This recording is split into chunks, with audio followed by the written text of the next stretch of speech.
용상을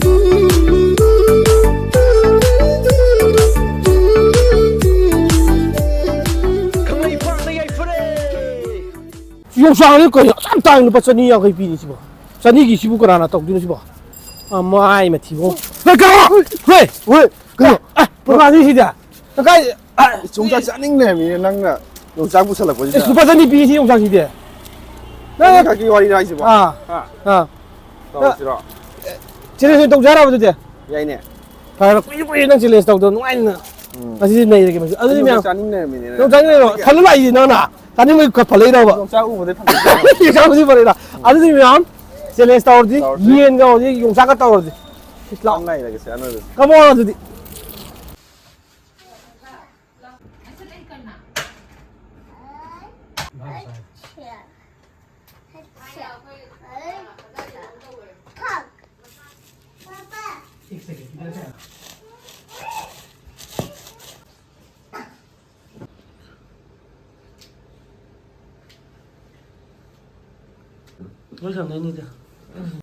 ꯃꯌꯥꯝ ꯑꯩꯈꯣꯏ ꯉꯁꯤꯗꯤ ꯑꯃꯨꯛ ꯃꯥꯅ ꯌꯣꯡꯆꯥꯛ ꯂꯥꯛꯈ꯭ꯔꯕꯒꯤ ꯃꯇꯨꯡꯗ ꯌꯣꯡꯆꯥꯛ ꯑꯩꯅ ꯐꯥꯔꯕ ꯃꯇꯨꯡꯗ ꯃꯥ ꯌꯣꯡꯆꯥꯛ ꯄꯤꯖꯔꯒꯦ ꯌꯣꯡꯆꯥꯛ ꯏꯔꯣꯟꯕꯁꯤꯅꯦ ꯆꯤꯀꯟꯁꯤꯅꯦ ꯇꯧꯔꯦ ꯑꯗꯣ ꯃꯇꯨꯝ ꯑꯃꯒ ꯀꯔꯤꯕ ꯇꯤꯜꯍꯧ ꯃꯇꯨꯝ ꯑꯃꯒ ꯇꯤꯜꯍꯧ ꯃꯇꯨꯝ ꯇꯞ ꯇꯞꯅ ꯑꯗꯨꯝ ꯅꯩꯕꯅꯦ ꯑꯗꯣ ꯃꯌꯥꯝ ꯉꯁꯤꯒꯤ ꯆꯦꯂꯦꯟꯖꯁꯤꯗꯤ ꯌꯥꯝ ꯅꯨꯡꯉꯥꯏꯕ ꯆꯦꯂꯦꯟꯖ ꯑꯣꯏꯗꯣꯏꯅꯤ ꯃꯌꯥꯝ ꯚꯤꯗꯤꯑꯣꯁꯤ ꯂꯣꯏꯐꯥꯎ ꯌꯦꯡꯕꯤꯌꯨ ꯑꯗꯨꯗꯨ ꯃꯌꯥꯝ ꯚꯤꯗꯤꯑꯣ ꯌꯦꯡꯕꯤꯔꯒ ꯂꯥꯏꯛ ꯇꯧꯕꯤꯗꯕꯗꯣ ꯃꯌꯥꯝ ꯁꯣꯏꯗꯅ ꯂꯥꯏꯛ ꯑꯃꯇꯪ ꯇꯧꯁꯟꯕꯤꯔꯝꯃꯣ ꯅꯨꯡꯁꯤꯕꯤꯗꯨꯅ ꯍꯥꯏꯇꯥꯔꯦ ꯂꯥꯎꯔꯕ ꯑꯩꯈꯣꯏꯕꯨ ꯍꯥꯏꯇꯥꯔꯦꯀꯣ ꯌꯥꯏꯗꯅꯀꯣ ꯌꯥꯏ ꯑꯗꯣ ꯏꯅꯥꯎꯁꯤꯁꯨ ꯍꯧꯖꯤꯛ ꯆꯠꯊꯔꯤꯕ ꯄꯣꯠꯁꯤꯗ ꯃꯥꯁꯨ ꯌꯥꯝꯅ ꯃꯇꯦꯡ ꯄꯥꯡꯖꯕ ꯏꯅꯥꯎꯅꯤ ꯌꯨꯝꯗꯒꯤ ꯆꯪꯉꯛꯄꯁꯨ ꯀꯨꯏꯗ꯭ꯔꯤꯕꯅꯦ ꯑꯗꯣ ꯁꯨꯝ ꯑꯩꯈꯣꯏꯁꯦ ꯑꯩꯃꯨꯛ ꯀꯨꯏꯅ ꯎꯅꯗꯧꯔ ꯃꯇꯨꯡꯗ ꯎꯅꯕꯅꯦ ꯍꯥꯏꯇꯥꯔꯦ ꯃꯥ ꯌꯣꯡꯆꯥꯛ ꯃꯥꯁꯦ ꯂꯝꯕꯤꯗ ꯌꯣꯡꯆꯥꯛ ꯂꯥꯛꯀꯦꯅ ꯆꯠꯂꯝꯕꯅꯦ ꯑꯗꯨꯗꯩꯗ ꯑꯩ ꯌꯣꯡꯆꯥꯛ ꯎꯕꯗꯒꯤ ꯂꯥꯛꯄꯅꯦ ꯍꯥꯏꯇꯥꯔꯦ ꯀꯨꯏꯅꯁꯨ ꯊꯦꯡꯅꯗ꯭ꯔꯦꯀꯣ ꯑꯗꯣ ꯑꯅꯧꯕ ꯆꯍꯤꯁꯨ ꯂꯥꯛꯑꯦ ꯑꯥ ꯏꯆꯤꯟ ꯏꯅꯥꯎ ꯇꯧꯗꯅ ꯄꯨꯟꯁꯤꯁꯦ ꯀꯔꯤꯅꯣ ꯑꯍꯣꯡꯕ ꯑꯃꯗꯤ ꯇꯧꯔꯁꯦ ꯂꯥꯛꯅꯕ ꯍꯣꯠꯅꯅꯕ ꯇꯧꯁꯦꯅ ꯍꯥꯏꯅꯤꯡꯉꯤ ꯑꯣꯀꯦ ꯌꯥꯝ ꯐꯖꯩ ꯃꯥꯏꯁꯤ ꯆꯥꯕꯁꯤꯅ ꯇꯣꯉꯥꯟ ꯂꯩꯈ꯭ꯔꯦꯗꯅ ꯑꯗꯨꯒꯤ ꯋꯥꯅꯤꯗ ꯍꯣꯏ ꯑꯇꯣꯞꯄ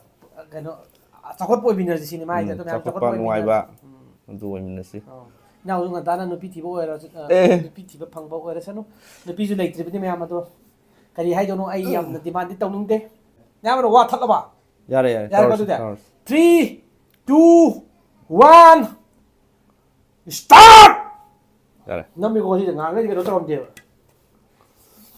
ꯃꯩꯁꯤ ꯇꯧꯁꯟꯒꯦ ꯌꯣꯡꯆꯥꯛ ꯏꯔꯣꯟꯕ ꯀꯨꯏꯔꯦ ꯍꯥꯎꯕ꯭ꯔ ꯌꯦꯡꯉꯨ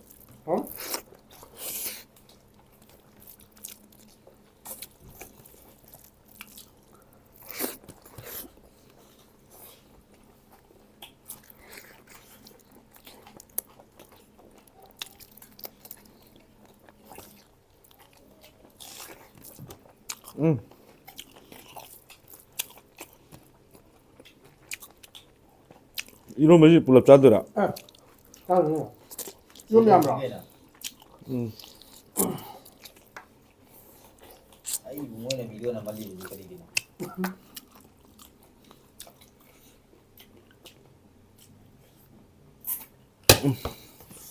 뭐 불.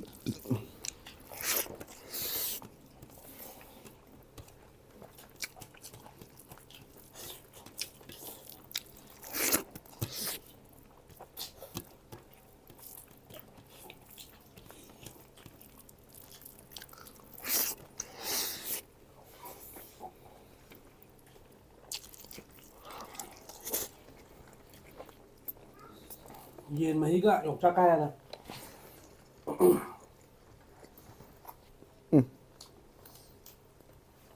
ꯊꯨꯟꯕꯗꯤ ꯌꯥꯗꯦꯍꯦ Bada pura na nga. 깜짝이 말이야. Kulle mo dyan. Tawag ang bakbak ang sasal. Sintay nga daw. 어, 좋아해, 좋아해. Tilo-tilo mo matawag. 예. 야, 봐. 후이나 떠오르면 프랙티스야. 야드레바. Kaya na matawag. 깜짝 놀랐거든. 사장님, Haza mag-iwang mo talay kare. ay, 이러자. Natin, da... Ayun. Ay, bukam ang tawa doon. Matam kami ito.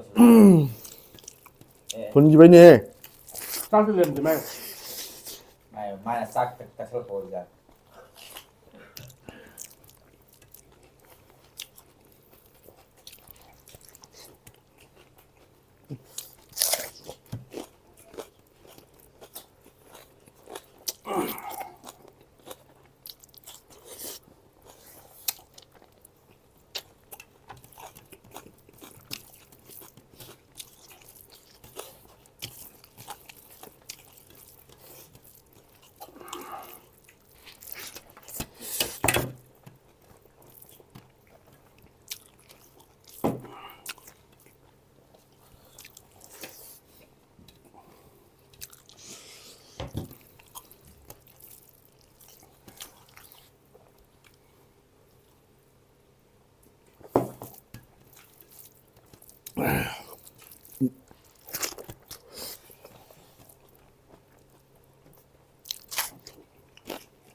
ไม่ได้ไหนวะ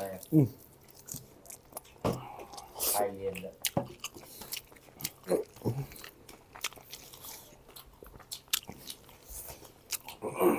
กูจะดูเจี๊ยบ อ้าว ตัวมันจะมีอะไรนะกี้อ่ะซ่างไม่อ่านตัวนี้จินนันนี่สุดมันยับ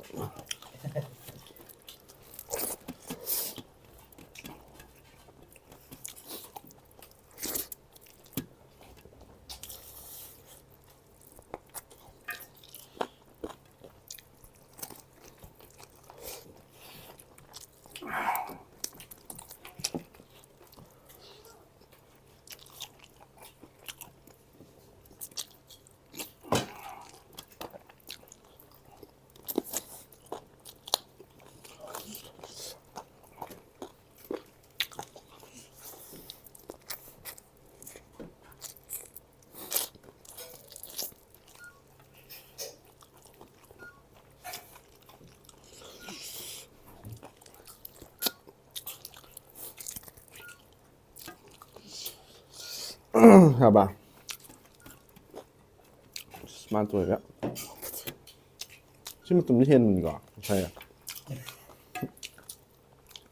มีมาง่ายกว่าฉันแล้วเศร้าไอ้มันชิบคนเดียว จิตฐานดีด้วย โอ้ my god โยมมันตั้งเลยนี่มาโอ้โหปัญญาลงตามนี่นะบอกจะกระจาย ใครน่ากิน มึงเอามัน ใครน่ากินป่ะ ให้ได้ดีมึงไอ้นี่มา punishment ยังไงที่ไม่มึงจะในได้ทากันมาที่อันนี้เนี่ย punishment ลมจะอันนี้เอาคุยที่ punishment ลมจะไหลอันนี้ punishment ยังไงที่ไทยจะสู้ต้องดูโปรแกรมเนี่ยเป็นตอนดูที่โน่นด่าคาเมนมาสู้กี่ freedom ดูที่ละไหลมาจะตัวคาเมนอ่อนละกัน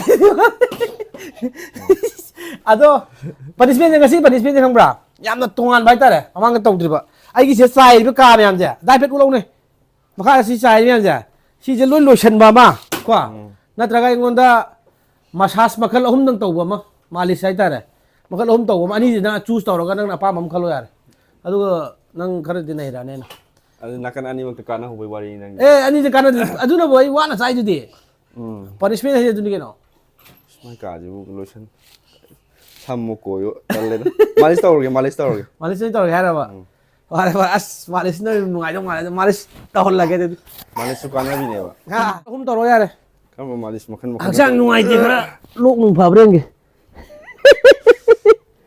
โอเคคุยตากันแล้วตัวรอ puri takal kanu puk yam phajam ni มาทักตะเกีย nura ang pai thora di na ba as อาม่า si malis mo kan yaro malis mo na hat pa ni na อันนี้ aru tidak mana lagi ya terus ya